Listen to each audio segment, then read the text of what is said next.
This is Power Athlete Radio.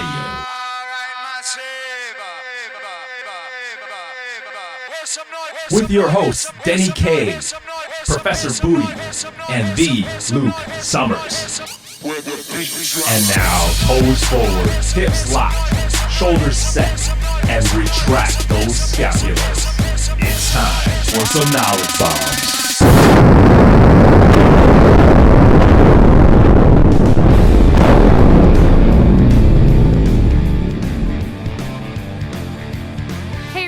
Thanks for tuning into Power Athlete Radio. This week, we host Tom Furman. Tom has quite the training history and has made a name for himself coaching and publishing several books that fall well into the fitness biz. From diet to traditional strength and conditioning, Tom gives an insight into his world and his coaching experiences. Tom is an even-keeled guy with a nose for bullshit and a passion for performance. As you'll hear, he's as much into the mental influence a coach can have over his athletes than any program or ideal rep set spread. His comments regarding success in defeating a shitty body composition are priceless. In short, if you're a nerd, you'll be successful. Hear this dynamic training guru give you his unique point of view about everything from hip to waist ratios to some interesting thoughts about Stuart McGill's findings and philosophies. Tom Furman is not hopping on a bandwagon anytime soon. Here he is in episode 130. What's happening, Power Athlete Nation? Welcome to another episode of Power Athlete Radio, the premier podcast in strength and conditioning. This is Denny. I'm joined with Luke and John, and our guest today is Tom Furman. Tom's been involved in martial arts and conditioning since 1972. He's got a background in wrestling. He's a student of the methods of York Barbell Club. He's the author of an ebook called Armor of War. He grew up in the Pittsburgh area. He's got a career in film and theater and has 11 members of his family were combat veterans. Tom, thanks for taking the time to join us on the show today. Glad to be here, guys. Glad to be anywhere. 11 members of the family were combat veterans, dude. You must come from a hardcore family. My mom's side. Actually, I was researching a little bit of online information about my mother's family, who were all coal miners. They were come from the Johnstown area. Actually spoke to one of my aunts yesterday, who is 83 and still kicking, and has a boyfriend, believe it or not, at 83. And my mom's family had 15 members, 15 children. And they were all coal miners and so forth, and they all were around the World War II age, so they were, involved in World War II. My dad he was one of three brothers. Two were involved in World War II, and one was in the Korean War. Then I had another cousin or so, I think, in Vietnam. So we run the gamut from the World War II through the Korean War and Vietnam. So it added up to 11 when I added it up one day. And I thought about that, and I thought, well, everyone I grew up with kind of had the same type of perspective and things like that about life. And it was kind of a filter process, and that it's just everybody did that stuff. So everybody knew handguns. Everybody knew about this. Everybody knew about hard work. They were either mill workers or coal miners. And that was what I grew up with. I didn't grow up around physicians. I didn't grow up around teachers. And I didn't grow up around people from the Philharmonic. That's what I grew up with. It doesn't mean, like I said, it's better or worse. It's just kind of the filter I used early in my life. Mm-hmm. Yeah, Pittsburgh is kind of known for breeding these, blue collar workers, just badasses. A lot of tough sons of bitches come out of Pittsburgh. I was going to say, kind of not really. I mean, dude, Pittsburgh is like the coal miner. I mean, I don't know if you've ever been out there much, but it's that's the, hub for, if you look at the original Steelers and, NFL players. I mean, that Pittsburgh area has always been that kind of blue collar hard work area. So that and Pamani Brothers, which was always our favorite place to hit whenever we went out to Pittsburgh. Yeah, absolutely. That's kind of actually after I left that came about, but certainly the 70s Steelers. And the Steelers later on, for sure, but, that kind of epitomized, like I mentioned, I grew up about 10 miles from Bruno San Martino. who was as big a celebrity in Pittsburgh at that time that you could ever believe. He just turned 80, by the way, and is still kicking and doing well. And Wow, the old power lifter that George Zangus that trained me, he was from Pittsburgh, and so he would always regale us of the fact that like Dan Marino and all these guys all grew up and played at the same high schools, and I remember he like had some connection to the Rooneys, and it was just kind of a real small like kind of everybody knew each other. There was a lot of great athletes, but I mean a big part of the stuff that we did, especially early on in my training, like he had a real steep driveway, and we'd have to like run up and down it with like heavy dumbbells, and now it's pretty funny. We like after we trained, we always did some little bout of conditioning, and as we were talking offline earlier, like there really isn't anything new, even though it just gets new names or people repurpose things to be, oh, this is this new training system, and it's like lift weights and get your heart rate up. Yeah, no, we've been doing that for a long time. Thanks for offering that to me. Yeah, exactly. I mean, Bruce Lee was doing peripheral heart action training on a Marcy trainer back in the late 60s and 70s. Come on. He was doing some of the power lifts back then too. Bruce Lee's mentor was one of his students who was older than him, James Yim Lee, who he met in San Francisco, had trained with Steve Reeves. And he was a welder, so he built equipment for Bruce Lee, and he taught him about weight training. And then, believe it or not, Bruce Lee trained at Vince Gironda's gym in Studio City, California. Yeah. Not there, but he conferred with him point blank, and I used to correspond with Vince. Oh yeah. As a kid, yeah. Like I used to eat. Zangus always talked about the Stone Age diet, and that was the diet that we ate. And actually, the power athlete diet is pretty much the Stone Age diet. So when people started talking about the paleo diet, I'm like, you mean the paleo diet with milk?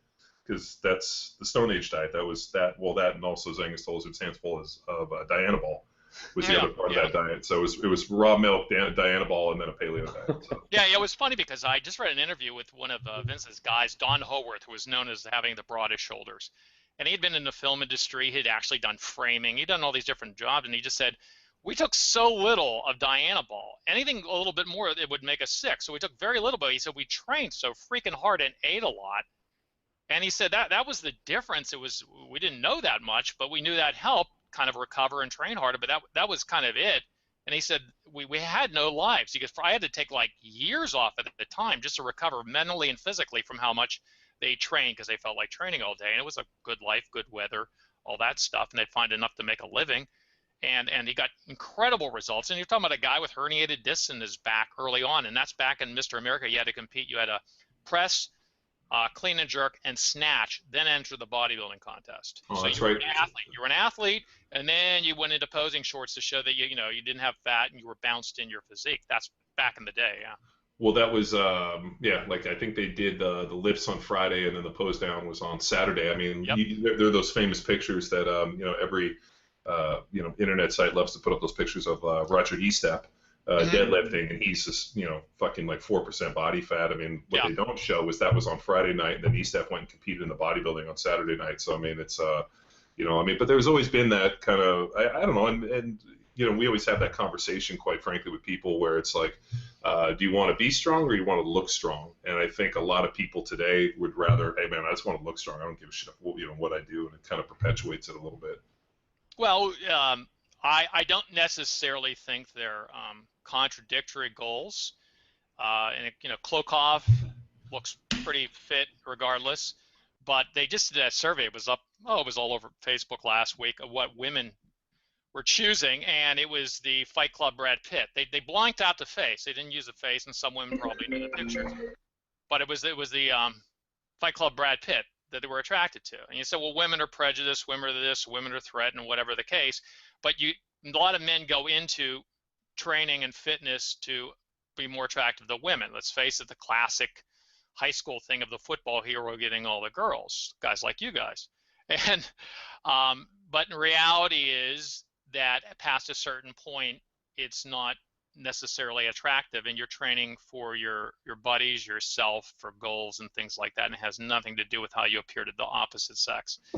I don't think they're necessarily goals. I think the difference between being strong and looking strong is a matter of putting too much in your pie hole. So that's pretty simple. Well, what I'll tell you, I had obviously I was training for, well, when I started lifting weights, it was really just for football, but I think I was like 165 pounds when I started. And I remember from like 165 up to about 215, 220, where I was like, 16, 17 years old. It was like, like, oh, like I got a little more attention from girls. And then all of a sudden there was this like no man's land from like 230 up to about 285, 290, where it was like real lean years. And then once I got around 300 pounds, all of a sudden that turned around miraculously. And I always wondered why. And I remember probably it became to the point where like, they're like, this guy probably plays football and probably have some money at some point, so I'm going to be nice to him. So I remember like there was like a pretty real thing, like over, girls like over like, do you play football? I'm like, is it written on me? Well, yeah, there's not too many 300-pound dudes walking around at 6'5", so I think that there's a magic size for that stuff, but definitely. And there was a funny picture I think Mark Bell posted where it was like it showed this guy lifting weights, like a little like stick figure with all these girls, and it's like what you think happens, and underneath it was like a stick figure with like a whole bunch of guys standing around. What really happens when you lift weights? It's just basically a bunch of dudes, so you think you're doing it for a bunch of girls. Yeah, it's just like the old stories, like when you're younger. You go to a strip club and you're all relatively young. I was hanging out with a bunch of martial arts guys. We're fighting all the time. You go to a strip club or something like that. And you think we're young, fit, attractive guys. And you look across the room and there's some guy with a big gut and oily hair and he's surrounded by women. I go, what's he got? And they go, money. I'll tell you, the loneliest guy at the strip club is the good-looking dude with no money in his pocket. Yeah, that's right. Yeah, exactly. It's hysterical, and then you realize what a potent contributor that is, and it gets back to like probably the caveman with the best spear and fighting skills because he could provide security and he had the best cave, and so it was a survival mechanism in our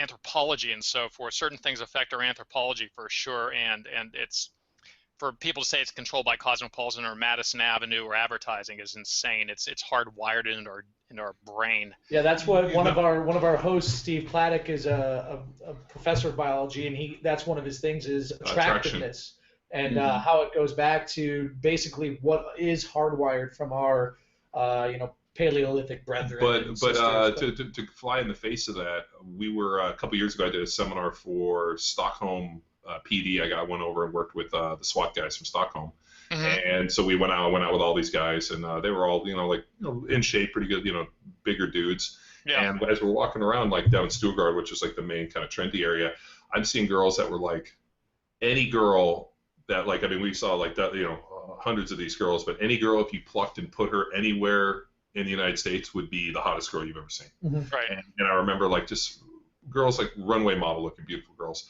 and all the dudes they were hanging with were all like 5'6", 135-pound dudes with like capri pants, pink shirts, sweater over, and I thought I was like, oh, they're hanging out with all their gay friends. And so we started talking with these girls, and they weren't giving us time of day, and I was like, what's up? And they were like rapping with these dudes. I'm like, oh, you here with your gay friends? And they're like, no, they're not gay. And I was like looking at them, and I'm like so confused. And then they basically, what the girl told me, she's like, you guys look like a bunch of roughnecks, construction workers, like big guys. It's the small, metrosexual, good-looking guys that dress really well are the ones with money, and that's the girls the girls want. Well, that was part of his talk from the last symposium. I should pull that sucker out and get that posted because that was pretty good stuff. Yeah, he had the hip. The hip ratio or something like? Yeah, for men, like there is a ratio between hip size and waist size on a woman. That ratio is 0.7, and then we'll find that 0.7 ratio, regardless of size. It's the ratio that will tend to be more attractive to us visually when we, as we. Well, what about women? What are women attracted to? Women that cheat with the shoulders, hips. They were strongly to. Arm size for obviously warfare, buttocks, probably sexuality and so forth. But it's interesting about if you look at back in my day, let's look at all the femme fatales of Sophia Loren and Raquel Welch. They had 0.7 or better, 0.68. I actually wrote an article about this a while back in their hip ratio. So they're universally considered sexy women. Pamela Anderson had a 0.5 ratio waist to hips, and internet model Denise Milani, who runs between 19 and 21 inches in her waist, has a 0.45. It's like off the charts, and she's like the most viewed girl on the internet. And she's actually does figure competition too. So it does work in like long hair. Long hair means nutrition. Good teeth means nutrition. It also means youth, because young girls. Right, better hair and so forth. So you're looking for good breeders, and that has nothing to do with advertising. It existed before there was television, newspapers, or scribing on the cave walls. People responded to that to procreate species. I mean, we're just meant to be born, eat enough to sexual maturity so we could procreate and die. That's perpetuation of species. I took my little girls to get. I have twin daughters, and I think we talked about that when we wrapped. But I took my little girls to get haircuts, and we were in there. And my one daughter's blonde, my other one's a brunette, and she's got I guess natural highlights. Part of her hair is blonde, it's kind of brown, and so she's sitting there getting a haircut, and the lady next to her, who was getting her haircut, turned and she's like, said to her lady, "Can I get my hair to look like that?" And she was in there obviously paying a lot of money to get her hair done and get highlights and the whole deal. And I kind of thought about it, and I was like, what goes? And she goes, "Oh, little girls' hair get highlights.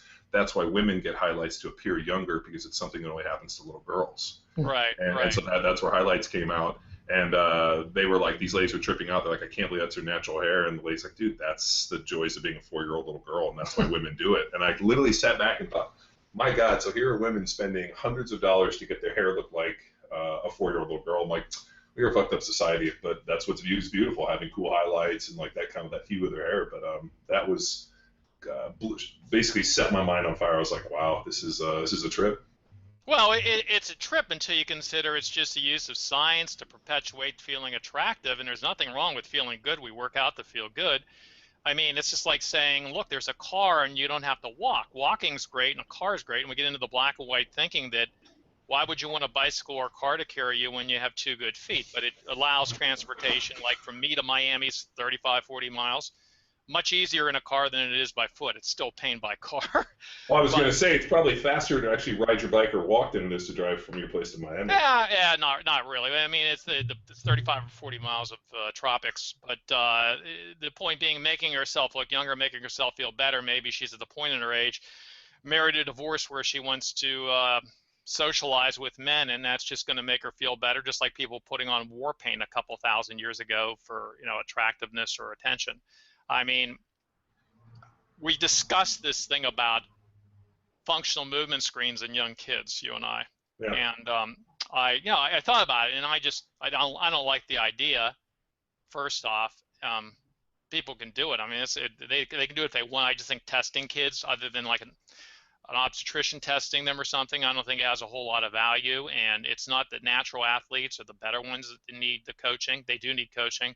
But the ones who aren't going to come along need to be given something to benefit any potential injuries or things that are going to turn them off exercise, being the last one picked in class, those sort of things. Those are the people that need to help. I mean, people go into martial arts for a simple reason to feel more secure, and you could train all your life, still never feel totally secure.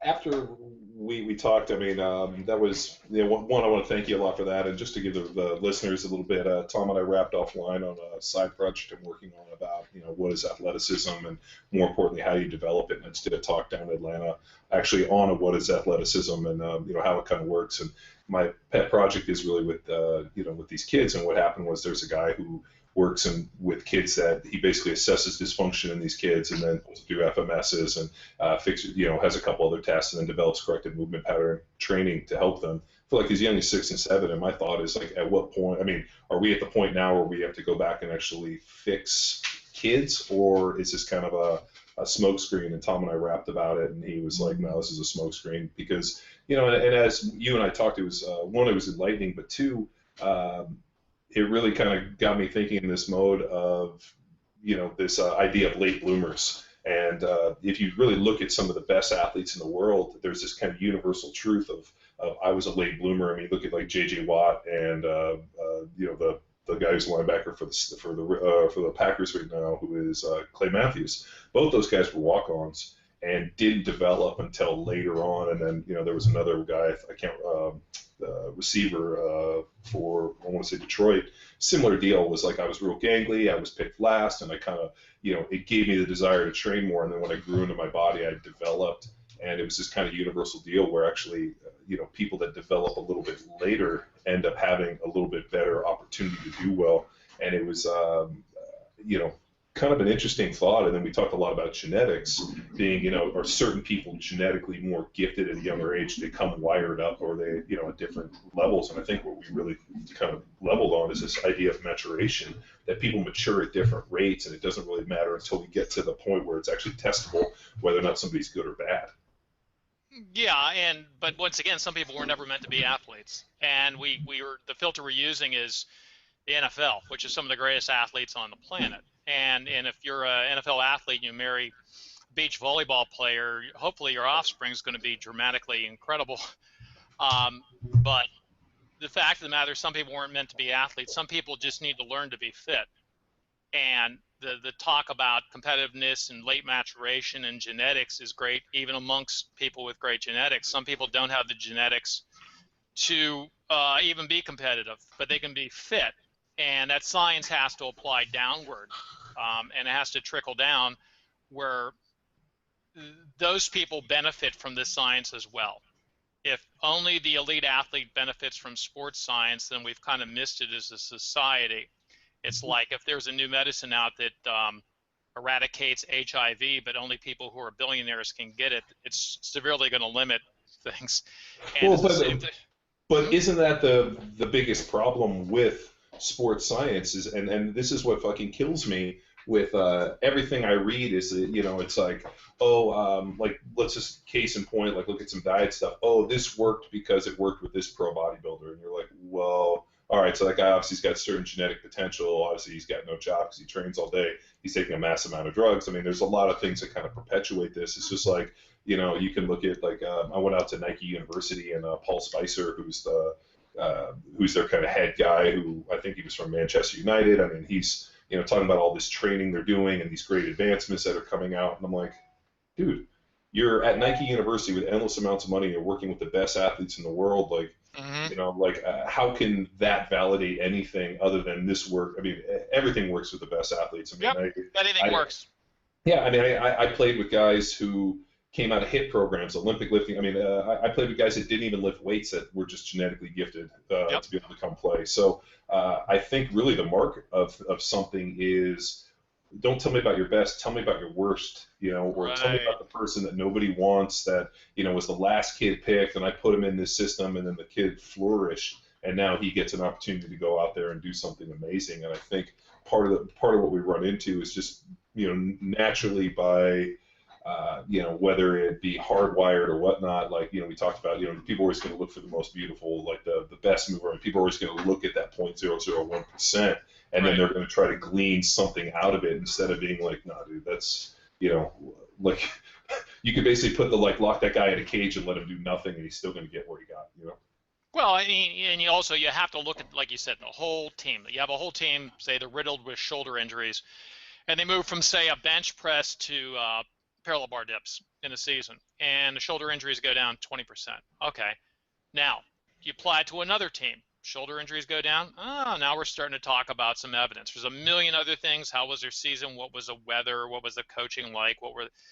But those are things that make sense. Most great athletes are great in spite of their training, not because of their training. Sure. But the coaching at the final thing is probably, as we went back to, more psychological and physical, where you have the right proper talk, someone who builds confidence in you. I go back to boxing, and you could take a guy out of the Olympics who has an incredible record, and you could put him against a 27-2 fighter, and he's going to get cooked on his first fight. One, he's going to be so nervous, pro fight, TV, whatever, pay-per-view. And he's just, the guy with a 27-3 record is so much more mature, psychologically, mentally, the whole thing, that just talent, could be a Sugar Ray Leonard, is going to get cooked. What'd they do to Sugar Ray Leonard? They gave him probably about 8 or 10 tomatoes. Did they really? Yeah, oh yeah, sure. And that's Angelo Dundee. That's smart. Get the fear out of you, get confident in the ring, get confident with people, get confident with guys betting on you, mob guys. Get confident with that atmosphere and let yourself mature in the ring. That's good management. You don't say, listen, this guy was 200-0 as an amateur, and then you get a guy who's like, small amateur record, fought pro to eat, and he's 27-3, and you put him in a ring with a guy who has to pay his mortgage on that fight? You got to be kidding me. Yeah. You really got to be kidding me. So that's where the psychology of coaching. There's nothing Angelo Dundee did in terms of like squats and push-ups and sit-ups and running that was magical. Muhammad Ali, he changed his diet because his hands were hurting him from red meats to fish, and it helped the inflammation a bit. And then he found a surgeon, I guess, the way he shot cortisone in his hands, they helped his hands. And he chopped wood in I think it was Eastern Pennsylvania, in his camp, which is an old thing, developed rotational force. He didn't have all the crap we do now, and he chopped wood before the second Kenny Norton fight. And that's all goes back to Jack Dempsey and guys would chop wood, rotational force transference of ground through the upper body, stiffening of the torso, as Dr. Stu McGill would say. But it works. See, he didn't know why. So old fighters used to chop wood. So that's what he did, and he got in tremendous shape for that second fight. Just Kenny Norton was a very awkward opponent for Ali. But there wasn't much science, but they kind of kept what worked, and they knew what worked was aerobics and things and body work, at that time. Yeah. What was up with the road work? And this is something that I never could figure out, because it seems like if you look at like developing, is it creating an aerobic base? But like I always thought that a lot of that road work kind of mentality was more like, well, my dad did road work, the trainer did road work. Everybody's always done road work, so you have to be able to go out and do it to be a good fighter. And I could never understand it, because you see Ali and those guys didn't do that late in their career. They still ran. I mean, Muhammad Ali ran in Zaire against George Foreman. The fight was going to be for pay-per-view like 2 or 3 in the morning, American time. So he was running at 2 or 3 in the morning. That was one to see. That's smart coaching. It isn't scientific. It's just smart. And he was running at that time, and he'd do a lot of his running backwards because he fought going backwards. He's one of the few guys that could step back and throw a power punch. The long distance of aerobic base is the bottom of the pyramid. There's just no getting away from that. And even during a soccer season or football season, the guys get injured because they're tired at the end of the season, but their aerobic capacity is diminishing towards the season. Their ability to recover is diminishing, and it's going to be the base of the pyramid. Now, the one guy to start to change at was a trainer named Mackie Shilston who trained Michael Spinks. Michael Spinks moved up light heavyweight to heavyweight. Michael Spinks had bad knees, so the distance was getting to him, and he would walk around between fights at 200 but fight at 176. So he put him on weight training, put him on proper nourishment of adequate protein and away from like rice and beans and other crap. And not that that's bad, it's just the time the guy he came from East St. Louis, he wasn't eating the best diet. And with the weight training, he put him on more of a sprinting program, so they do 880s, 440s, 220s, and so forth. And he'd wrap the run in knee braces too, because his knees were shot and they were declining during that period. But he got him up to 195, 202, I think 210 might have been his highest at that time. And he got him away from the distance. So then we have to assume distance is bad and sprints are better. And of course that's black and white thinking, and we have to understand that distance is part of the formula. And shorter runs are also part of the formula, very specific to boxing. The old timers would get their anaerobics by fighting a lot. Some of these guys would fight once a month. Go back and look at the records. See how many fights they had. Yeah. Archie Moore had like 400 fights, something like this. He had to fight like once a month. Some of that stuff mental too, though, right? I mean, I remember reading an article with an interview with Mike Tyson, and he was talking about how he would get up. He felt like if he got up at like 3 or 4 a.m. and ran some tremendous amount of distance, like every day, that his opponent wasn't doing that, and that somehow gave him like this advantage to where when he got to the ring, he already knew that he had put in more work and was more prepared, regardless of his genetics and his strength. Like he just felt that, kind of getting up early and putting in that work every single day somehow made him better than whoever it was he was going to face. Yeah, absolutely. If you're doing something someone else isn't doing, hopefully it gives you that edge that he's incapable of doing this. So you have to start believing your own publicity or your own training. And Cus D'Amato, who trained Mike Tyson, better part of his career, mentored him, adopted him, I think, was a masterful trainer philosophically, he taught him a lot of basically the squared off stance, what we see in MMA, of hips almost square instead of leading so much with the left and eliminating your targets that way, of leveraging hooks and uppercuts from that position, of the peekaboo style, aggressive defense, things like that. He was just the perfect computer to put the software into, and it worked. Right. Talking about going back to Jack Dempsey, I mean, that was his whole thing, right? Coming out black shorts, black shoes, no socks. Yep. Didn't you tell me a story about Dempsey? Didn't he go to the bar and put money on the bar and Yeah, that's how he ate. That's how he ate. But Jack Dempsey, by estimates, had over 100 fights before he entered the prize fighting ring. He would go pick apples or fruit all day. He'd do some calisthenics. He had a brother who was his manager, I believe, if my history is correct, and they'd go to the bar and they'd say, "I could beat any man here." And they would have a fight, and that's how he made money in the evening. And he lived in hobo jungles, and he hopped freights, and he wrote it all down, believe it or not. And then later on he had trainers and so forth, and he wrote this stuff down and composed a book, which is of high value, of a high historical value, certainly. But he trained there was no weight training at the time. They'd pick up rocks and stuff. He shoveled things. He worked in coal mines, and he did push-ups, and he did straight-legged sit-ups, and he did pull-ups, and he hit the bag. And before there was a Palloff press, I have a picture of Robert Conrad and Van Williams. So we have James West and the Green Hornet, Britt Reed, using cables. They used to punch with cables from a wall behind them. What core stability, Palloff press. Amazing these guys were doing this in the 60s, and now it's part of functional fitness in 2015. I mean, it's insanity. I mean, Jack Dempsey was doing this crap. They were throwing medicine balls. I mean, I find it hilarious that everyone's reinvented this and they come out dressed like a Radio Shack employee to show it to you on little clips to get your email. I mean, it's like, oh, well, look, here's how this is good. This is the one movement. It's going to help your low back. And okay, well, I'm in the biggest idiot as the rest of them. I click it on, and the guy's doing a Palloff press, and I'm like, hold on a second. I pull up a picture I have on my desktop of Jack Dempsey doing the same thing in 1940 or whatever the hell it was. It's pretty. There's nothing new.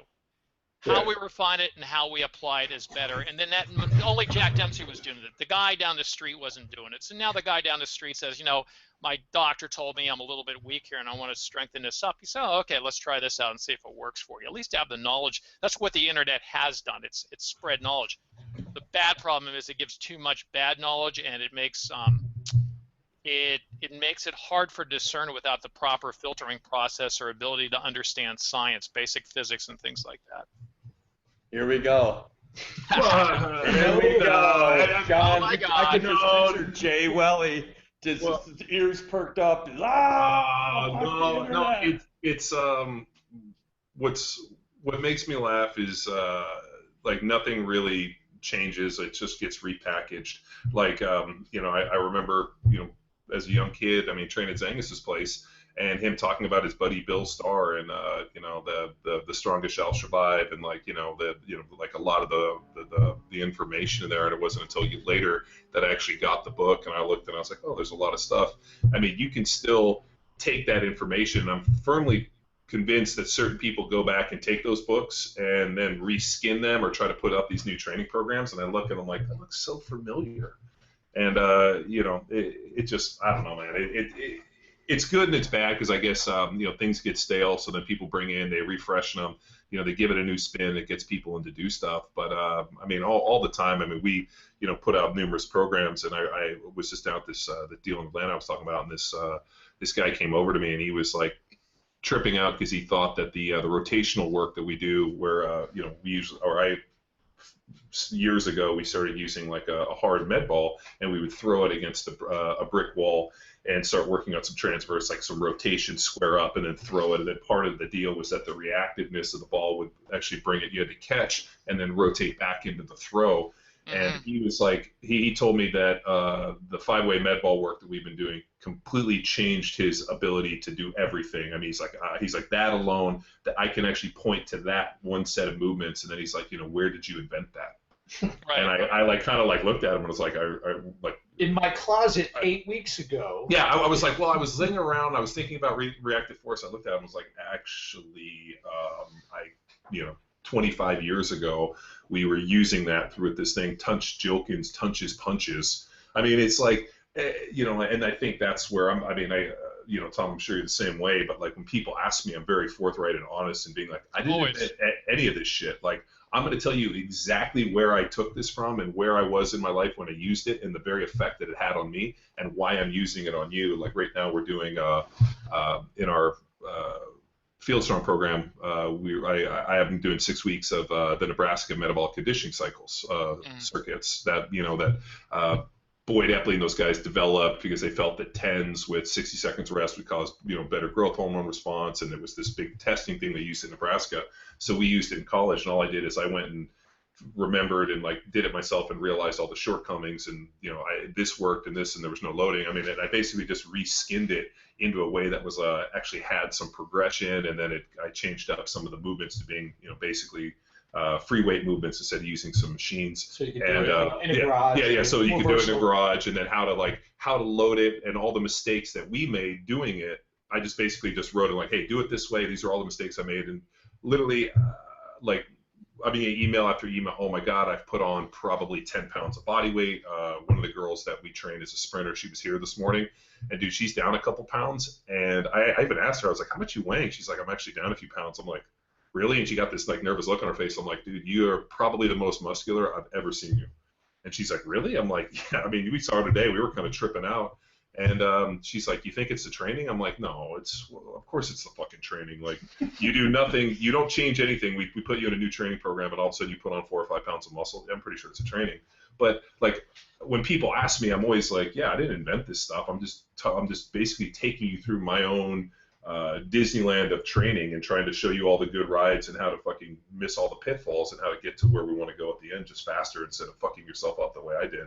And but unfortunately, a lot of people aren't forthright, and they try to pretend like they invented this shit, and that's what drives me crazy. So in long short, Denny, the reason I get pissed about this stuff is the fact that people are not truthful about this stuff. And it's like, dude, like you said, man, 40 years ago, 50, 60, 70 years ago, you have guys doing these things. And now they're trying to come out with, oh, I invented this. I'm like, you're full of shit. You bought some old fucking muscle mags off of the internet. It works. It works, So, or they truly believe it, and it's just ignorance, or they're just uneducated. I firmly believe I can't go with that anymore, because I believe the internet and fitness is probably right now has the deepest pool of charlatans I've ever seen. I mean, it's unreal. I mean, just some of the diet stuff we've been seeing. It's like now there's this big thing that I'm sure Tommy's seen, the if it fits my macros. This is big thing where your macros. Yeah, if it fits my macros, which is just it's all about this macronutrient ratio, and I'm like, didn't we fucking monkey stomp that with Barry Sears in The Zone? Well, what's funny is before that, when Mike Menser was training for a contest, he put up a little bit of his diary. Went in the morning, did a set of 2 sets of leg extensions, 2 sets of squat, 2 sets of leg, whatever. Then he came home and it would say something like fruit tart, a glass of juice. Then he ran in a parking structure across the street, up the hills. And then he came back and had a dinner, and he just put calories matched, and he was eating fruit tarts, and well, a couple things. He had a very good anabolic schedule. He had incredible genetics, and ample use of amphetamine based on everyone who was around him. And it's a misnomer that people can get away with a lot. I heard Bill Rogers, who won 4 Boston marathons, on his very first marathon was smoking a cigarette at the starting line. I don't know if that's true. I've heard that, but it certainly bears the witness that for professional athletes smoke. There's pictures of guys smoking in the benches in 1960s, Johnny Unitas, I think, I believe, or Bart Starr, one of them.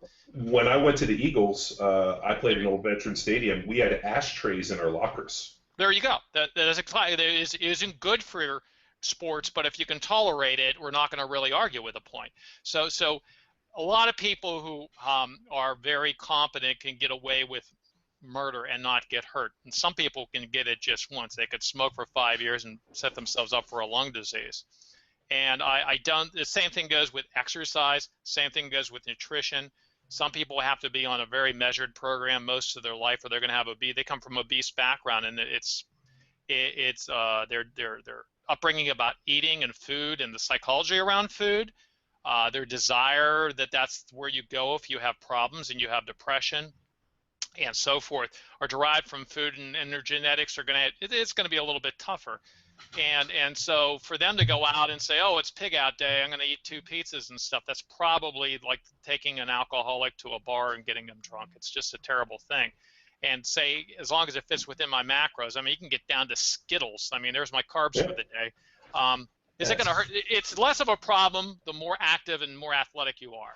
Sure. But for the average person, if you're only eating 1,800 calories per day, then the Skittles are going to take up a lot of it. That's probably not the best source of polyphenols and nutrients and dense sources of fiber and things. So. Well, I mean, but that's, I mean, I think that's the fight that we've been fighting. Is like, yeah, if it fits my macros, but that like it doesn't give you a license to eat like an asshole. And right. We run into this all the time. It's like, oh, instead of I decided to have fucking Pop-Tarts and Tang or Kool-Aid instead of doing this on this side. And it's like, well, food quality doesn't matter, and like that's a new fight. I thought we stomped that out years ago, and I remember Tom Incledon, who's I remember Tom. Yeah, human performance specialist. I've worked with Tom for almost 15 years now. And he's done my blood, and he's worked with just about every professional athlete. He used to write in this, and he's like, I have blood work on thousands of athletes that pair with their diets, and those that eat a higher quality diet of real foods opposed from like fucking crap and something, this, and he's like dramatically different blood work. I have guys that have had blood work. They eat a better food quality, will always be healthier and reduce factors for sickness, illness, diabetes, cancer. I mean, all of these markers that he tests for. So like, what drives me a little crazy is then you see people like, well, if it fits my macros, and I'm like, dude, I don't give a fuck if there is no magical balance of macronutrient ratio that will protect you from this stuff. And there's no way to outbalance or outmacro a bad diet. And it just, I don't know, man. It just seems like every couple of years this stuff kind of like comes secular, and then it comes back, and then we fight it, and we stomp it down. It goes, or John, it's like what we talk about, just keeping like the training simple, right? Like simple doesn't sell, sexy sells. Yeah. And it sounds so obvious when you're, when just what you said, like he goes, man, Incledon's got this. He's got this information that if you eat better, you'll be healthier, and that's it's obvious that it's better, you're gonna be fucking healthier. But people don't want to believe that, or they got to make it fucking more than what it really is. Well, it's like I just rapped with Stu McGill last week. He sent me his new book called The Back Mechanic, and I went through it, and it's like so insightful and so basic and so smart. And so we got on a call, and I'm rapping with him about it. He said, what'd you think? I'm like, Doc, it's really excellent. It makes a lot of sense. I love it. It's never going to sell. And he was like, and he kind of like got quiet. He's like, yeah. I'm like, Doc, there's nothing revolutionary. You're talking about lift some weights, walk a little bit, like walk around barefoot, do, work some rotation, lift some weights, do something once a week that you don't normally do. Like if you ride your bike all the time, walk. If you walk all the time, ride your bike. Mm-hmm. Like it was this. Like, and I even told him, I'm like, Doc, it's so middle of the road, non-crazy person and non-polarizing that everybody should do this stuff. But unfortunately, like we live in a time where we're so inundated by information coming through, and we're like that the only thing we notice is the most polarizing, craziest shit. And you're putting out something that is so intelligent, middle of the road, and smart that people are going to miss it. Yeah, the mass market. Yeah, the mass market. Everybody will get fucking hurt, right? And they'll come to him with like, man, I got all this massive back pain. Well, like, that's why told you what to do. That's why they call Stu. So I always heard about Stu McGill in the NFL. He's like the Indiana Jones of back pain. Like a guy would. I swear to God, a guy would hurt his back, like in the NFL, and I played with a guy that hurt his back. And they were like, ooh, we have to take him to see Stu McGill. And like Stu McGill was like always this like legendary boogeyman that you were like going to take you away, and he would figure out what was wrong with you. And it wasn't. And I never had a back injury. And I remember when I finally did rap with Stu, we were kind of talking about it, and he knew a lot of guys I knew, and then he was talking about me. And then I told him all the stuff I had been doing, and he's like, well, that's great. That's why you never came to see me, because you were actually doing this stuff. And then so we were just kind of laughing a little bit about it. But like, NFL, Major League, any type of professional sports, if there's any type of back injury, they rush them off to Stu McGill, and he has all that information. So I mean, that guy is so ahead of the curve on like this stuff that he is the foremost expert on kind of like back injury and how to avoid it. And you know what his favorite thing to do is? Chop wood. Yeah, and here's the funny thing is, true, he sees the worst end result of some of the biggest, toughest humans on the planet. So I had this discussion recently is if a person, you have here's a little jump in thought. A gynecologist who sees women over 50 will note that a lot of them have thyroid problems hormonally. Their thyroid starts to tank, okay? So the assumption could be is most people have thyroid problems. Well, that's incorrect. It's the people you see have thyroid problems. Stu McGill seeing pro athletes with bad backs from extreme trauma, the highest genetic and sportive level on the planet, and seeing them hurt their backs. And he made the one statement I do like that he made, that he said the strongest people often have, the strength is no indication of preventing back pain. Endurance, maybe. Like he said, chopping wood. Get a guy who works in an office and he goes home and he lives out in the country a bit and he chops wood, may never have a back problem. And when you could tend to be and he admits this himself, but being overly cautionary because he sees the end results of a guy who has $1 million contract on the line, a bad back, and his deadlift was 600 pounds at the beginning of the season. Now he can't tie his shoes. So that's a filter that's going to change his perspective as well. And I like his advice. I like his book. I like all his books and material and interviews, and I've read them extensively and so forth. But it's still a filter he's going to go through, and people would disagree with him. They wrote that article, I think, ended up unfortunately on T Nation. Brad Schroeder and Schoenfeld and Brett Contreras about crunches aren't going to hurt you. There's as much data to say bending side to side or twisting is going to hurt you as abdominal flexion, and you're dealing with porcine dead spines in flexion versus humans who are still alive. And they both talked about the study, and they said, if anything, we produced this study, and Stu's going to like it. And he said, I did like it. And we could sit around and debate this all day, but it's a little bit more sensible approach to the whole back, abdominal, core conditioning philosophy. It's less of a critical view in terms of the expensive athletes getting hurt, and I see a lot of expensive hurt athletes. We're all going to be prejudiced. We're all going to have our filters, and that's the filter he's looking through.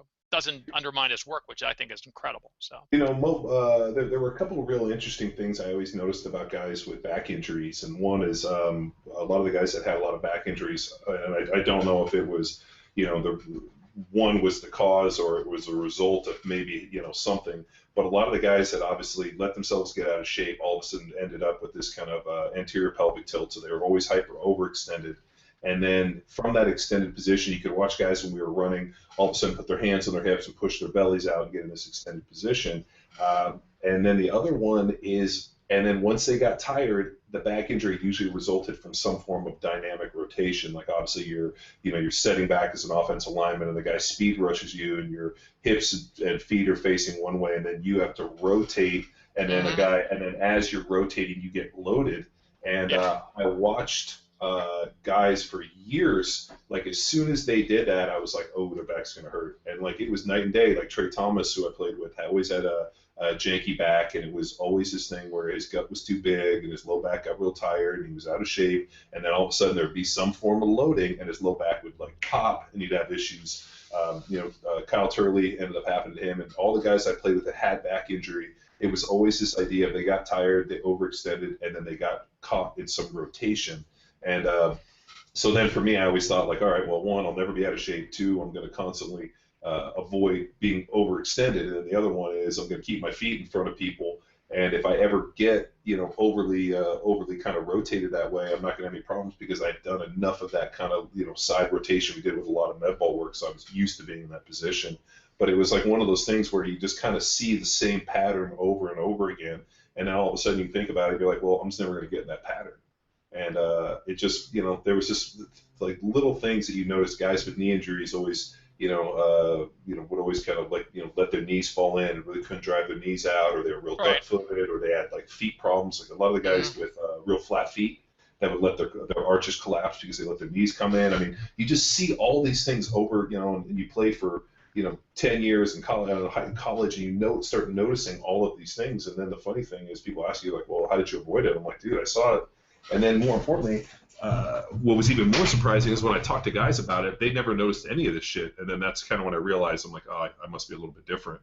So yeah, I walk down the street noticing this in people. Go on walks and I'll look at people walking and say, Okay, that one had an ankle injury. Look how much that one's bent over. Got some thoracic issues there, and then cervical issues. And you see way people use their hands, arms, stand, externally, internally rotate their feet, hips. I mean, that's like a curse. I walk around and look at people like that, and I also look for the genetics. You'll see some people are totally untrained, and you'll see they're like incredible genetics. You'll see someone ordering burgers, and they're going to get money out of their wallet, and you see their tricep leap out like a quadricep, and you go, God, if this person hit the gym, do they realize what they're capable of?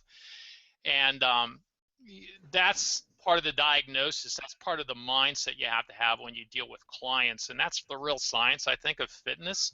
People say functional movement screen. You put person through some mobility and see their restrictions and how they move. That should be the data just loading down into your brain of what you're going to do. Some people are going to have a squat like nothing, and then you do something else like a grip. You can see a woman with a fantastic squat, okay, and then you're going to get a grip, and they're going to hang from a bar. So you do a pull-up? No. Most women can't do pull-ups. It's not a sin. They're not going to hell, but they can't do pull-ups. Is their goal to do 10 pull-ups? Maybe. Would doing a pull-up probably do better for their upper body, bone strength, density, prevent it from breaking, strength of the, yeah. So you'd work in that direction, but just watching someone go through mobility and exercise is fantastic. And if you have someone really detrained, like you talk about it, you're dealing with athletes who are hurt.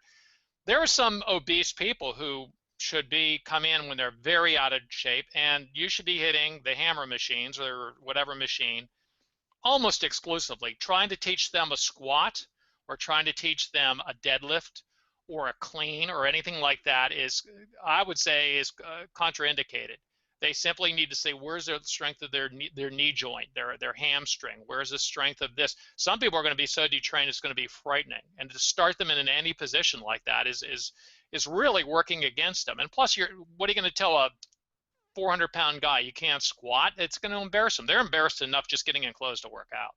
And that's a whole different, that's a big part of society. It's not the NFL athletes. It's not the CrossFit games. It's not the MMA guys. This is the real people making the real money and having real lives with real children and real, families and groups of people. So. We had a guy, well, he hasn't trained with us for a while, but we had a guy who's an engine builder, and he would kind of swap out and do some work on our trucks and different stuff because we're into, obviously cars and trucks and different things. And so he would come in and train with us, and he was, probably 320 pounds. But the thing that always blew me away is as he would go to sit down about 4 inches above the seat, he would just pull the fucking ripcord and just collapse.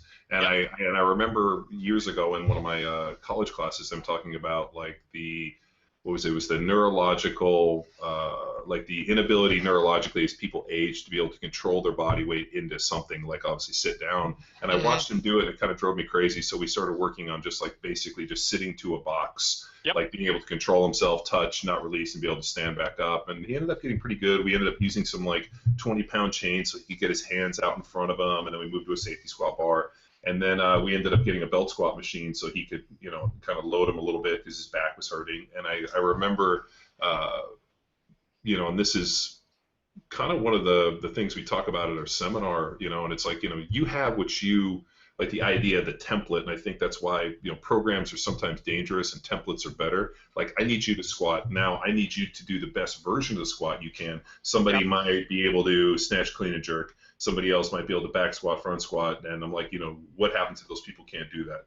Like what's the walk, what's the deal? And I think where we really run into a lot of problems, and people really kind of got away from this, is like instead of you trying to put all these people in the model that you have, you need like almost like a template to be able to look and say, okay, this is what I need them to do. Now I need to find them the most meaningful way that I need, or I can get them to do the best that they can do. I mean, and it's like, I knew this guy was never going to back squat. He'd never do anything. And it's like, dude, we got him on the Aerodyne. We did a little bit of conditioning. He did a whole bunch of mobility work. We worked on just some basic dead bug, isostability work, like ball slams, and doing some of these like, chained band or chained rotation, a little bit of rotation. And like, it's so basic, but I think the problem is everybody gets stuck in this idea of dogma, and it's like, well, that's not a functional movement. And I'm like, well, define functional, and functional for what?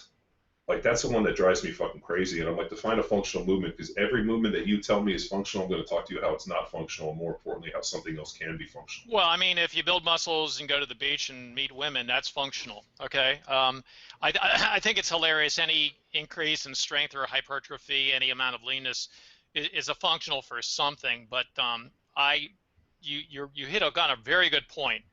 And if you have a client who says, listen, no matter how I deadlift, I get a little bit of pain in my back, and you fly in the best deadlifters on earth, you fly in, guys, and they look out, change this, change your foot press here, and he does it, and for that 1% of the time he can hit it, the rest of the time it hurts his back. So you change him to trap bar deadlifts. He says, I feel fantastic.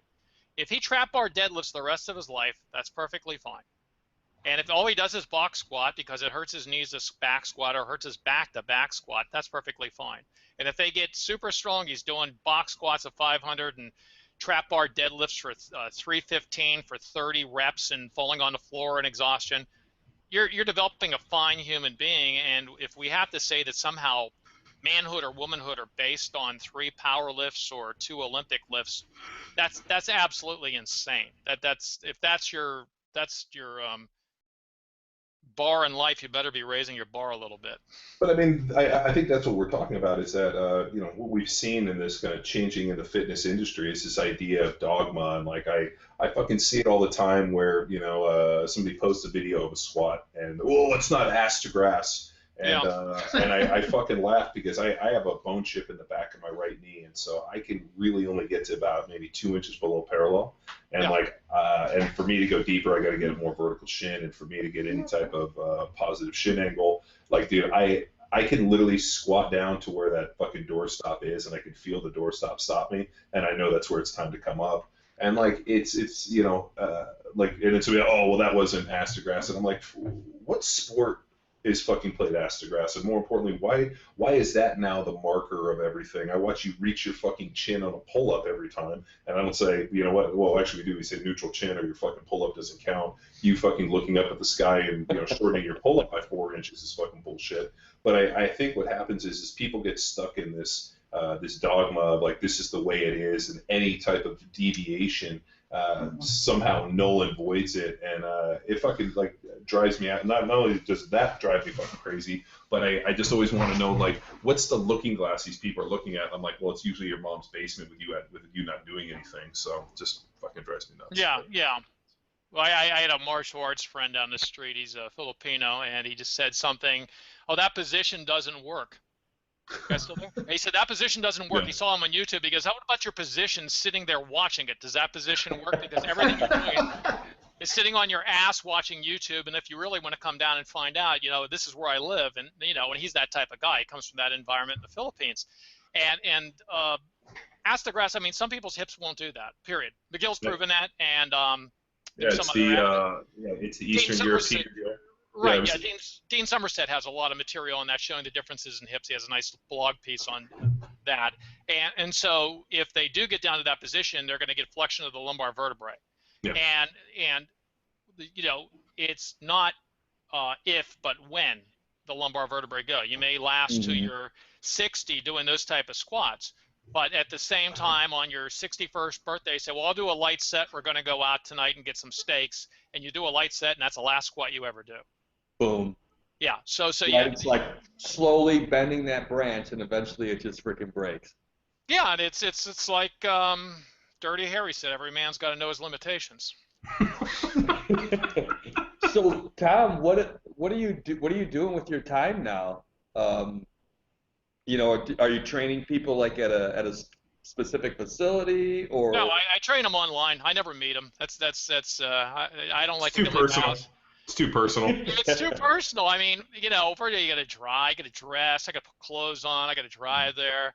Take the foil off the windows. Yeah, it's like got to find a back part of a building to heat up my sterno in the morning and this stuff. No, I train people online. I consult people, and most of these people know how to train. Some of them own gyms. In fact, I've got one guy who's just deadlifted 6, and we're going to train him down in body weight for a kettlebell competition at 200 pounds. So we're losing 40 pounds for a training program. And great clients, and the smarter the client, the easier it is. The computer geeks do the best, period. I will tell you this right. Anyone who could do a spreadsheet, read calories, know numbers, that's the person who does the best, because they're very cognizant of results and numbers. And if you see your numbers go down, you may need that back off week. If you see the calories go up, you know that's why your body weight went up. There's a very simple cause and effect, and those are the people that understand it. I have other people who can do a lot of, one was doing a lot of martial arts, 6 days a week, 3 different type martial arts, and they were saying, oh, the weight's clinging to me. I'm saying, no, it isn't. You just eat too goddamn much. You know, you're putting it in a calorie counter and lose it in your phone, and you're not counting portions. To you, a medium-sized potato is the size of a football. And so started sending me photographs of the food, and 95% of the food was outside food, restaurant, just dictated by lifestyle and conditions in his life, which is hard to measure when you're on the road and eating out. So once we started refining that process, the body fat started to come down in this person. But for a computer geek, for me to say, what'd you eat last week? They said, I ate 2,450 calories on this day. My body weight at 5 a.m. was this, and my waist measurement was this. Then we look at the numbers, plug them in. I'm going to have a birthday Friday, but I'm going to compensate on this day with a little bit of that. Okay. And those people do the best. I find more science in that, and I do Skype the people and talk to them on the phones and so forth. None of them are local, just so happens. I have one client I train locally who's a professional, who's a physician. But I think training, I like training in workshop type settings, training one person at a time. It gets a little boring for me. Everybody likes to get like a 20-something guy who's going to be a pro athlete or MMA guy, because you could just beat them to death and they come back the next day even stronger. And that's just a blast to see how hard you can push them and see the results. You kind of live vicariously through that stuff. But that's primarily what I would do. I'm writing more in a series that I wrote with Armor of War. I did a frequently asked question.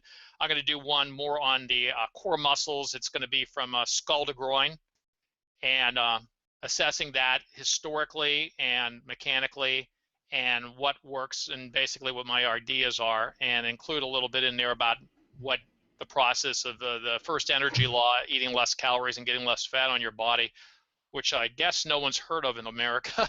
Did you invent that, Tom? So wait a minute. Is that the Tom Furman diet? Wait a minute. So if you work out and you eat less than you're actually the calories that you're expending, you'll lose body mass and potentially body fat. Shocking, isn't it? Shocking. No, that's fucking crazy talk. I don't buy that.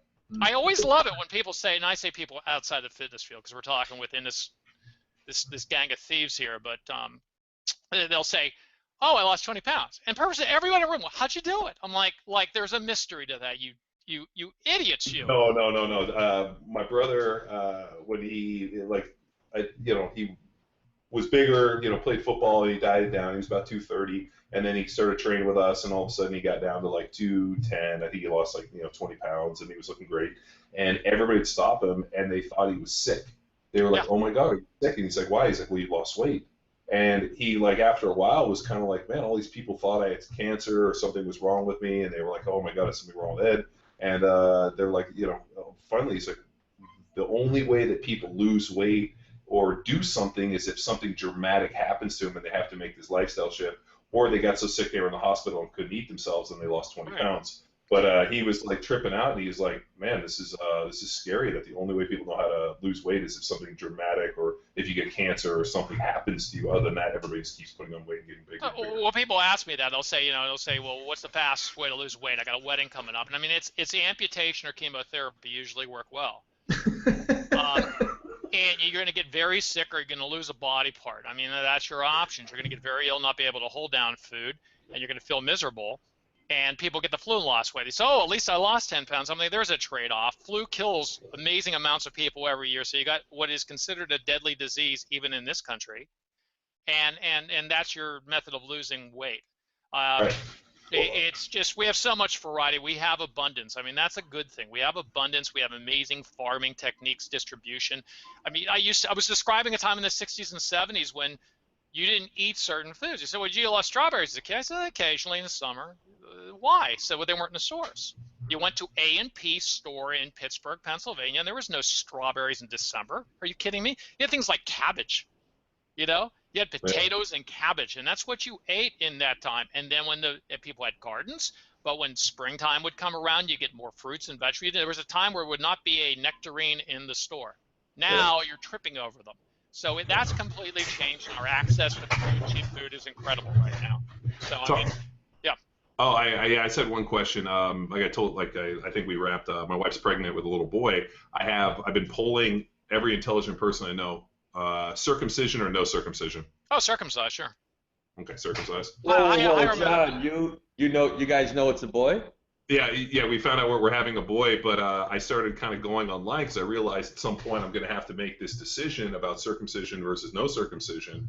And I've read like the most compelling arguments on both sides. Yeah, for and against. Right? Yeah, for and against. And I obviously, most probably people raised in this country, most adult males, I mean, at this point are circumcised. I think we only know a few people that aren't. But it's really only an American thing, and like I really, other than so I'm kind of like we've been talking about it. I'm like, what do you guys think? And it's turned into this little thing. Because it's like a physical and there's like a social aspect to it. I believe it's more social than physical. Well, but here's my issue. You've been saying I listen to arguments on both sides, which is valid because your process is appropriate, but do you sit down and go on PubMed and see the preponderance of evidence for or against it in terms of pediatric urologists and see what the value of it is in prevention of disease control and so forth?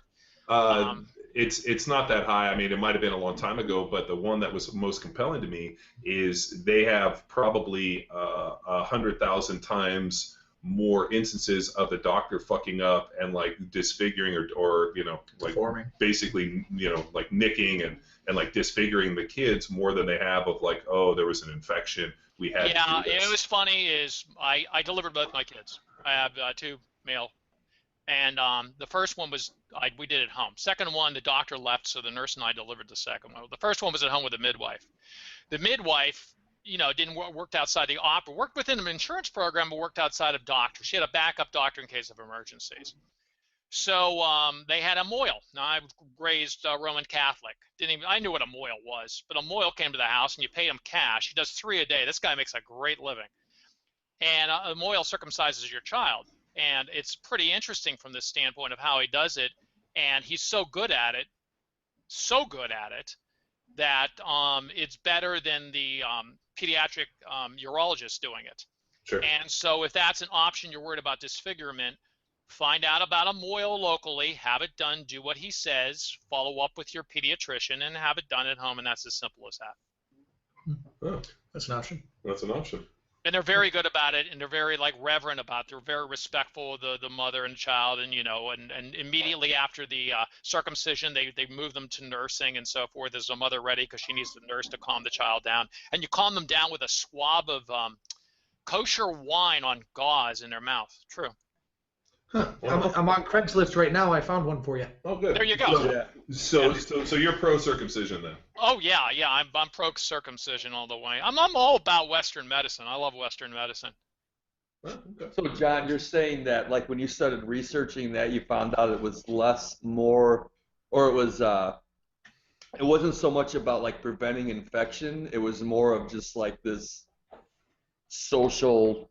Well, no, I think that was more mutilation. Okay, so there was a big push in this country, and actually the guy who was the big proponent behind it was Dr. Kellogg, the guy that invented, I think, Kellogg's and cornflakes. Oh yeah, that goes back. Yeah. So he was he's a complete fucking whack job, but he believed that sex was like the root of all evil. Claimed to never have sex himself. Adopted like 46 children, and basically like convinced them all to be, abstain from sex, and he felt that mutilating the genitalia would actually stop men from like masturbating and also from having sex. At one point, there was a big deal where they're using uronic acid to circumcise or to like basically destroy like women's sensitivity genitalia, and he was like the big proponent of it, and they ended up getting it kind of hooked on insurance where they were doing it as an add-on at delivery where all of a sudden they would just get it snipped up and it was like a $100, $200 add-on.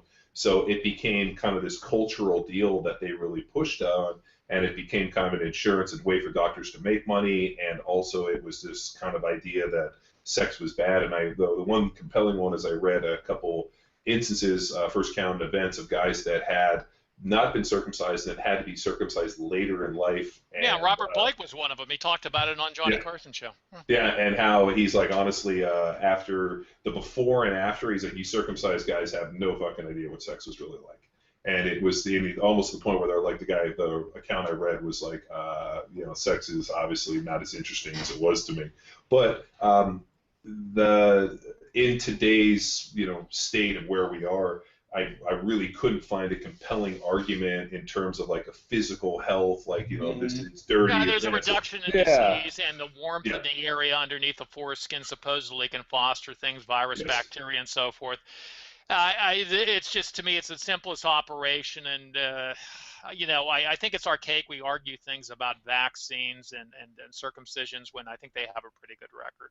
And everybody now, people have I'll tell you what, soccer moms had too much goddamn time on their hands to look at this stuff. Now we have German measles coming back. Bubonic plague's always shown up in a few fleas. We've got diseases that were conquered my father's time coming back. Whooping cough. I didn't even know what whooping cough was. I was born in 1957. I got a whooping cough vaccine. Didn't know what it was. Mom, Dad, what's whooping cough? And they said, well, it's this type of thing. It's coming back. This is because there's one reason. People are stupid. They don't understand evidence. And it's just abysmal. And that part scares me about society more, that we're producing more people. We're producing better abundance, better science, better medicine. But people are too stupid to use it.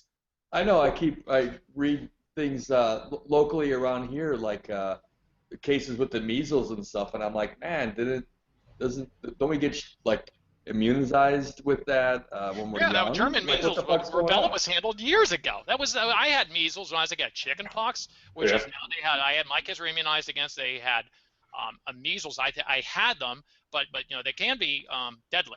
And the whooping cough, like I said, I never heard of that. We're getting diseases from immigration, part of it, and which we have no control over now, but we're getting it because moms choose. They read an article, some guy said in the science, I'm sorry, is there. Either you understand science or you don't, and it isn't anecdote. It isn't my cousin's brother got this. That's anecdote. If people speak of anecdote, I just tune them out and walk away. They're just not smart enough to deal with. You'll never cure it. You'll never fix it. My big issue, and this was the only issue when we had our little girls, I think my one daughter was born at right around 5.5. My other daughter was born she was 5.5 and 6.5, and then they lost some weight. They came in and wanted to give them 20 injections. And I remember looking at the doc and being like, "You're not going to stick my kid with all that stuff." And so you could break them up. That's not an issue. That's so that's what we did. Yeah, we did them just one at a time, and I bring it back. And I asked them, I was like, "Well, why do you do so many at once?" And they're like, "Well, people won't bring their kids back." So it's right. The only way we can get them. Kids are overprocessed. Mom and dad have 2 jobs. Babysitters are there, so you can't get them back in. And there's a schedule for it at age groups when they're adaptable. Let me tell you. You say, well, don't use polio as an example. There's a lot of diseases that we've fixed. There are things that eradicate. I mean, look at Lance Armstrong, came back from cancer. Went right up to his brain, came back from cancer. We fixed that. And that's 10, 15 years ago. It's even better now. But when we have the drugs like this, people say, oh, don't do that. Go juice. Oh, that's brilliant advice. So I hope their blood is on your hands. That's all I got to say. Let them sue you if they get sick. Yeah, my deal with the immunization, when I went and looked at the schedules and they kind of presented it to me, I was went back and I looked at the schedule that actually I had and kind of what was look, and it's almost, I think, 7 to 8 times the injections. And I was like, you know what, I'm good with what my kids, or what I did, what my wife did. And the thing that blew me away is we actually kind of spaced it out over a year. And I wouldn't let them hit them with any of the big ones until they got a little bit older, because I'm like, dude, their immune systems aren't even really functioning until they're 8, 9, 10 months, a year old. So when you're going to hit them with all this stuff early on, I'm like, I'd rather hit them with stuff a little bit later. And and then the other big one they talked about is people dropping their kids off at daycare at 3 and 4 and 5 months. I'm like, dude, my wife's at home with the kids. I'm like, the problems that you guys are talking about don't necessarily apply to us, and we'll worry about them a little down the road. And I think the problem, and like you said, is that people won't bring their kids back. They don't understand it. But it just blew me away with how many, because I remember going and getting immunized when I was a kid, and then looking at what they want to do for our kids now, I'm like, God damn, that seems like a lot of shit. I mean, three different deals in per deal. To me, it just felt little, like looking at my little kids with all these needles. I'm like, let's just wait a little bit. We get them up to at least a fighting weight. How about like 8 or 9 pounds? Like let's get some food in their belly before you stick them with a bunch of fucking needles. Yeah, and I agree. But I mean, remember the guys lining up to go over after Pearl Harbor stood in line and they just shot crap in their arms, and all those guys are living to their 80s and 90s because I grew up with those people. And they managed their way through it. My mother managed, let's see, what was it, scarlet fever and rheumatic fever at the same time. I had one aunt who was deaf. It burned out her ears, burned out her hearing to get a fever so bad. She lived at like late 80s. My mom lived, my other aunt just passed at like 93.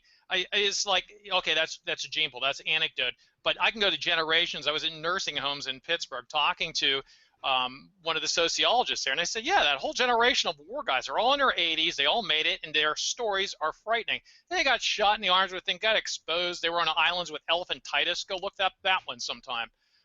They managed. I think medicine is a good bet, and if you want to go to Liberia, where they take dumps on the beach, and they eat human flesh, and they eat monkeys with Ebola, and hang around there, not with your image. They get all these anti-vaccine people, dump them in Liberia, let them wander around, look for a Starbucks with their laptop, and see how they do with open defecation and eating monkey flesh.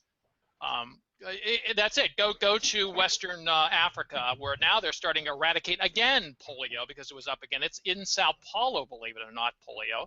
Gotta let them go down there and hang around the slums for a while. You know, use the same drinking glasses as other people. See how that works for them. They're all cocky sitting in Beverly Hills talking about anti-vaccine. That's bullshit.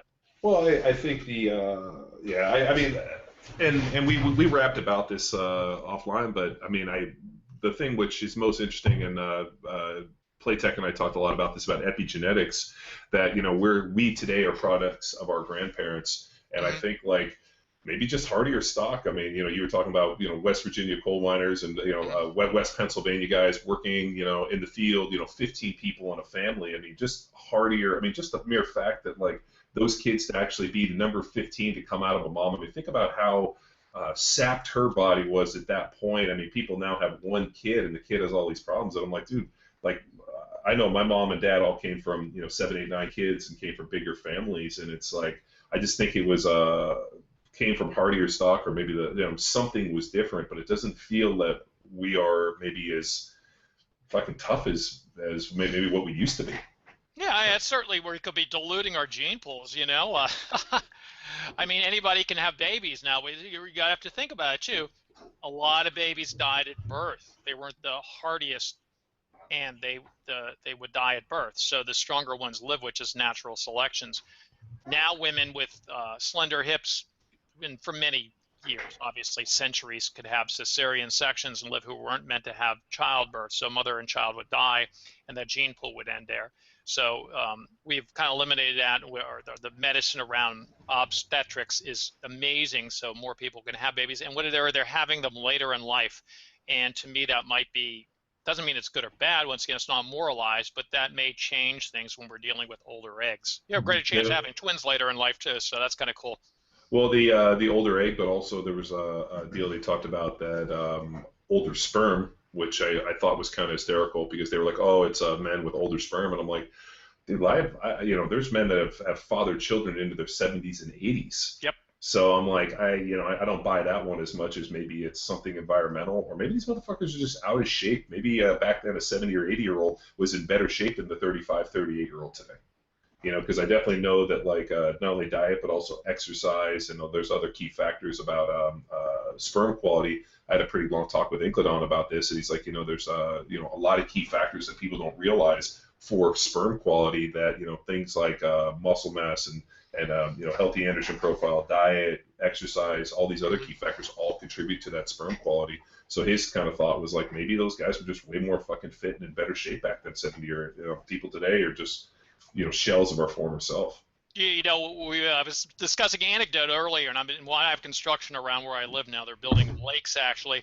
But I see these yard crews out, and on the front truck of the yard crew is a big insulated barrel full of water. It's plastic and is baking in the sun all day. And these guys drink water out of there. And a large Central American workers down here in Florida drinking water out of there, doing very tough work, laying sod, doing trees. And they have plenty of kids, and they're plenty fertile. for these xenoestrogens that are supposedly poisoning the American male out of water bottles. And I just, that's an interesting, and I'm saying it's a lot of them. It's not like one case. If you go to yard crews around the United States, you'd see a big water barrel on the front of the truck or back of the truck tied on there. The guy fills up with a hose every morning, puts a top on, dumps a bag of ice in it, and then the guys come drink out of it. And if I can't think of something more baked in the sun than that, and guys drinking water consistently 5 days a week in that, that would be a wonderful thing to test in terms of xenoestrogens. I mean, it gets back to guys carrying bottled water, and it gets back to why are we carrying bottled water? Why? Well, I don't know about you, but we drank out of the hose. Like I remember, I remember I was in high school the first time I saw bottled water like that. Like I remember somebody had like a plastic Avion bottle, and I was like, "What's that?" And they were like, "Well, it's water." And I was like, "Let me try some." And I thought it would be like this sweet water, and I like tasted it. I'm like, "This is fucking water." And and I remember we always had like the Sparklets bottles, and like we would have like one of like the water dispensers we drank out of the hose. And what's interesting is how do you get a product you would charge more for the same product, like fitness? You charge more for bottled water, more than gasoline, because you say regular water is going to kill you, but our water won't kill you. And you charge more for medical, like naturopathy, chiropractic, in some cases, when they start trying to do alternative medicine. We're going to charge you more, but we won't use man-made drugs on you because it only feeds big pharma. And the same thing goes on with fitness. You can go to the gym and do fitness, but those people will hurt you. If you do this specialized fitness, we're going to make you functional. And so rather than sell your product on your own merits, you sell it on disparaging the other product. And that's worked throughout history. Whole Foods works on that basis, and so forth. Go to Whole Foods. The food there is healthy. Now, even if you get fat on the crackers, it's healthy. But if you go down the hood and you go buy a piece of some ribs down the hood, you're going to die someday. But the roofer down the street who works a 16-hour day can eat those and thrive. Well, I don't know. My favorite thing about Whole Foods is we go there like maybe twice a month. I take the kids there, and it's their favorite place to go because they like to walk around and look at all the stuff.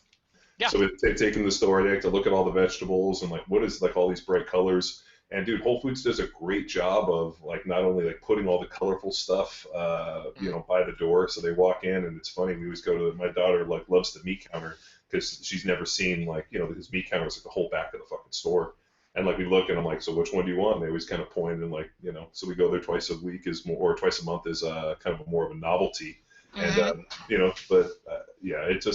it's I think what I think what they've done is they basically have cracked the consumer code so much that they realize that for the same reason that fish get caught with lure is the same reason we get Sure. caught with shiny bright objects, and that's how it is. But it seems like you do better, and you actually made a great point. You do be better selling fear than you do actually selling help.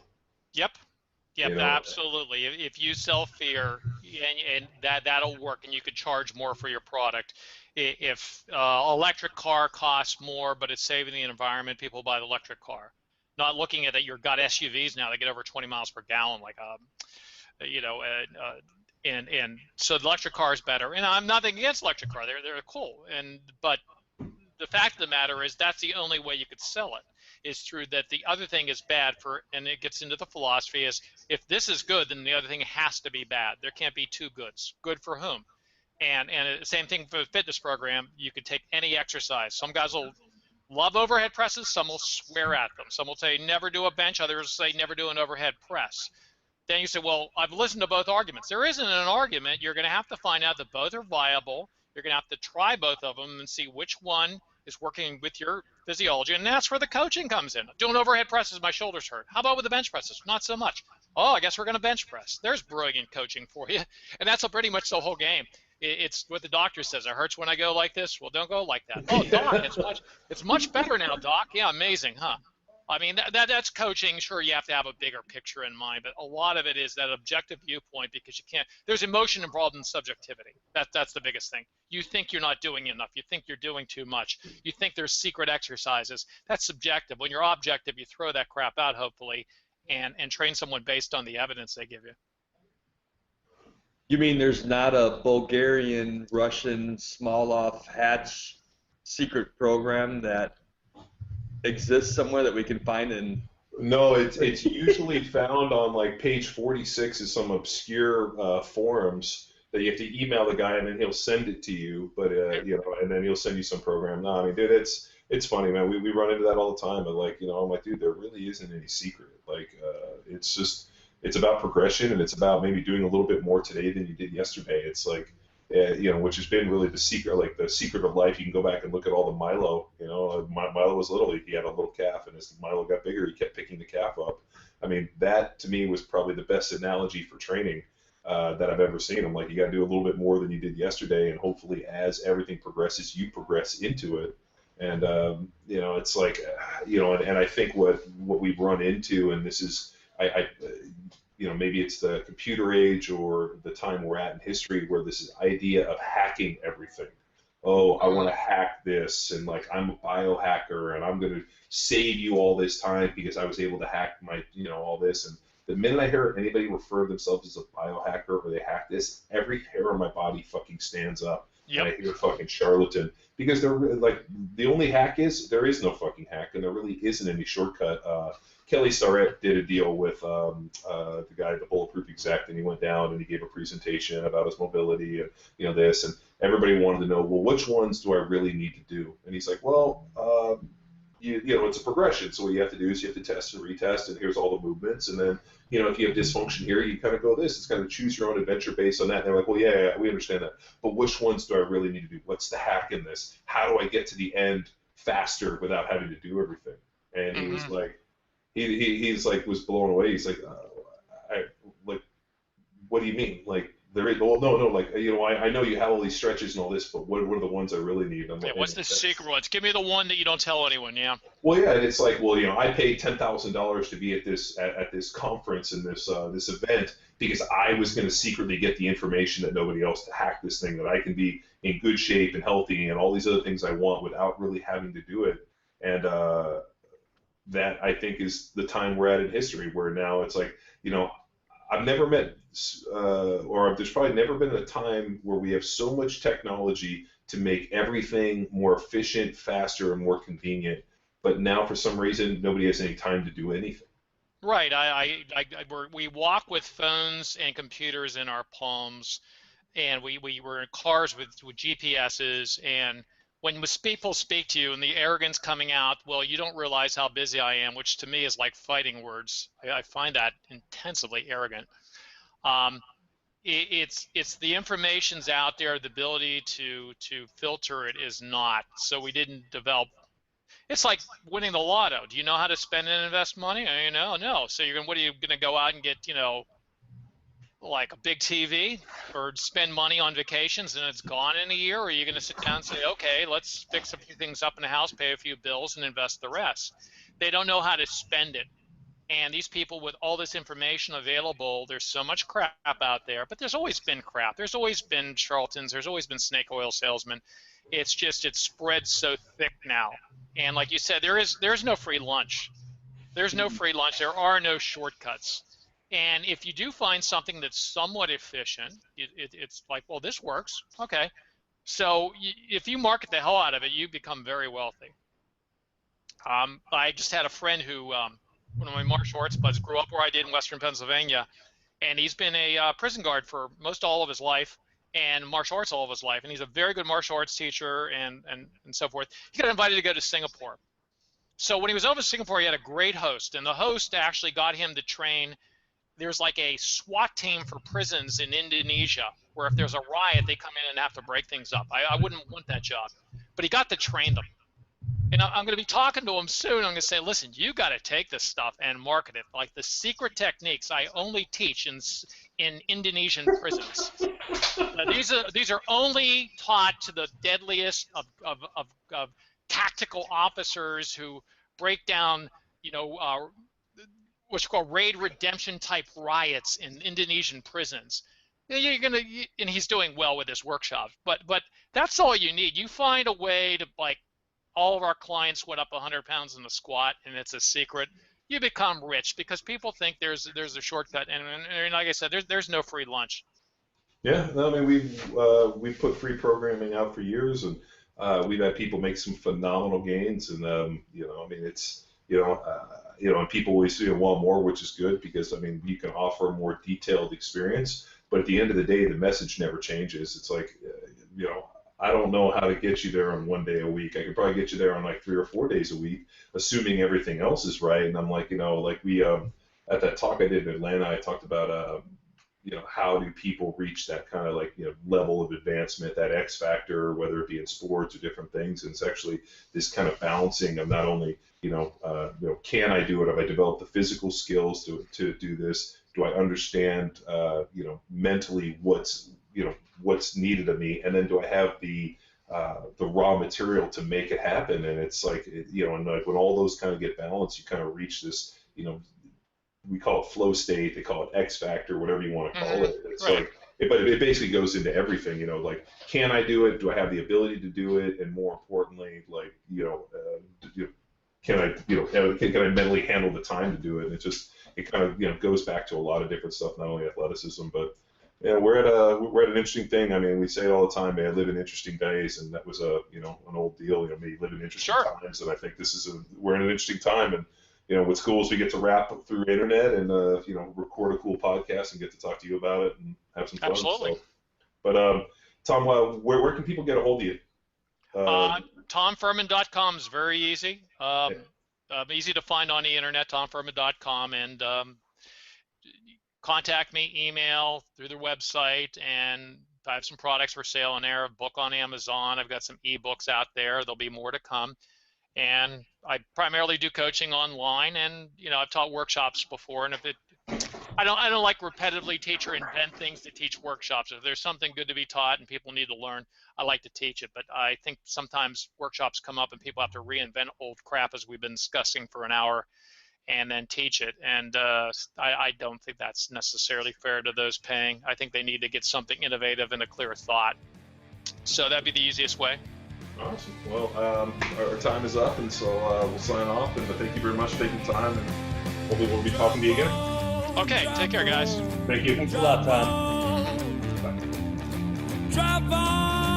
Now it's time for you to empower your performance. To learn more about Tom Furman's methods and view his publications, visit his website, www.tomfurman.com. He has a ton of literature out there, both for purchase and for free, that covers everything from nutrition and diet to training. Be sure to check all of those resources out. Don't forget that Power Athlete HQ has partnered with Caveman Coffee Co., and we are bringing you the most jacked up beverage since Four Loko. Good news, this beverage is actually legal. Visit our Instagram at Power Athlete HQ to find updates on its release. Until next time, bye! For them little white lines